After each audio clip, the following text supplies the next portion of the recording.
Assalamualaikum warahmatullahi wabarakatuh. Perkenalkan, nama saya Wahyu Saputra dengan nomor induk mahasiswa D1B018086 dari program studi Agribisnis. Di sini saya membuat video mengenai 4 aliran filsafat pendidikan untuk memenuhi tugas mata kuliah pendidikan orang dewasa dengan dosen pengampu Ibu Aprolita SPMSI. Baiklah, dalam video kali ini saya akan menjelaskan 4 aliran filsafat pendidikan. Yang pertama, aliran filsafat esensialisme. Yang kedua, aliran filsafat perennialisme. Yang ketiga, aliran filsafat progresifisme. Yang keempat, aliran filsafat konstruktivisme. Nah, jadi teman-teman, sebelum kita membahas mengenai 4 aliran tersebut, ada baiknya kita memahami apa sih itu filsafat.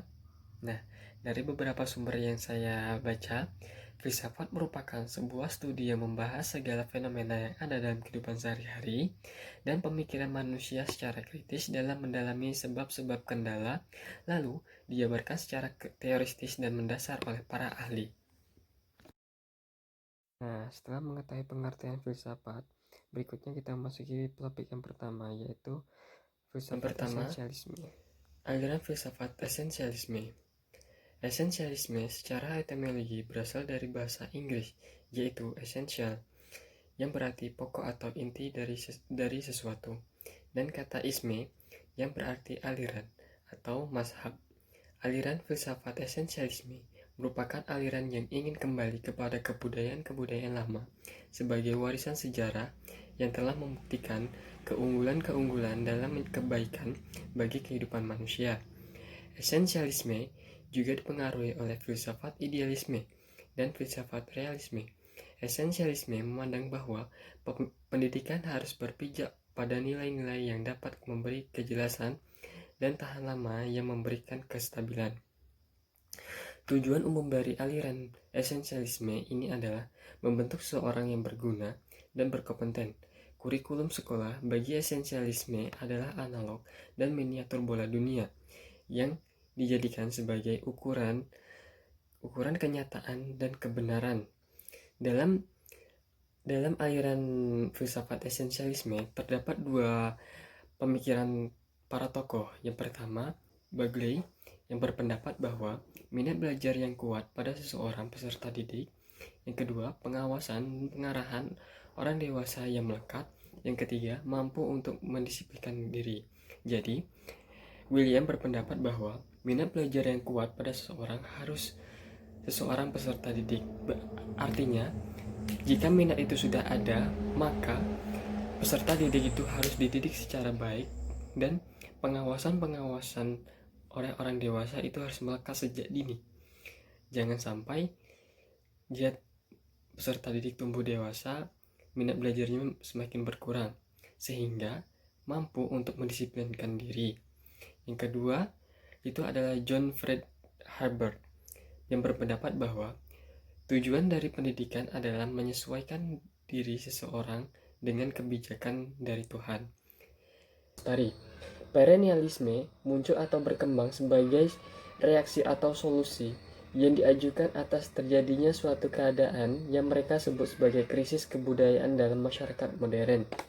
Perennialisme merupakan suatu aliran pendidikan yang lahir pada abad ke-20. Menurut perennialisme, ilmu pengetahuan merupakan filsafat yang tertinggi, karena dengan ilmu pengetahuanlah seseorang dapat berpikir secara induktif. Jadi, berpikir, maka kebenaran itu akan dihasilkan. Terdapat dua pendapat para ahli yang memberi pendapat mengenai perennialisme. Yang pertama itu Plato. Dalam pandangan Plato, manusia tidak dapat menciptakan kebenaran, pengetahuan, dan nilai moral, melainkan bagaimana menentukan semuanya itu dengan menggunakan akal dan rasio. Semua itu dapat ditemukan kembali oleh manusia. Yang kedua, Aristoteles.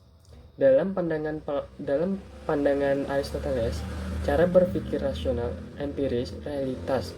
Ia mengajarkan cara berpikir atas bersikap realitas yang lebih dekat dengan alam kehidupan manusia. Menurut Aristoteles, manusia adalah makhluk materi dan rohani, sekaligus Sebagai materi, ia menyadari bahwa manusia dalam hidupnya dalam kondisi alam, materi, dan sosial. Aliran filsafat yang ketiga yaitu aliran filsafat progresivisme. Progresivisme berasal dari kata progres, yang yaitu kemajuan, dan isme yang artinya aliran. Secara harfiah, aliran progresivisme merupakan aliran yang menginginkan perubahan dan kemajuan secara cepat. Progresivisme menghendaki suatu kemajuan untuk mengubah suatu perubahan. Dalam konteks filsafat pendidikan, aliran yang menekankan bahwa pendidikan bukanlah sekedar upaya memberi pengetahuan pada subjek peserta didik saja, tetapi berisi analisis, pertimbangan, pembuatan kesimpulan menuju pilihan alternatif untuk memecahkan suatu masalah. Jadi, dalam filsafat progresivisme, para peserta didik ditekankan untuk mencari suatu solusi agar dapat memecahkan suatu masalah. Aliran filsafat yang keempat yaitu aliran filsafat konstruktivisme. Aliran konstruktivisme adalah suatu aliran yang bersifat pengetahuan, yang menekankan bahwa pengetahuan adalah bentukan dari konstruksi yang belajar sendiri. Pengetahuan bukan tiruan dari realitas kehidupan, bukan juga tiruan dari dunia nyata. Pengetahuan merupakan hasil dari sebuah pembelajaran dari suatu kegiatan. Baiklah, sekian dari saya mengenai penjelasan dari filsafat pendidikan. Kurang lebihnya saya mohon maaf. Saya akhiri. Wassalamualaikum warahmatullahi wabarakatuh.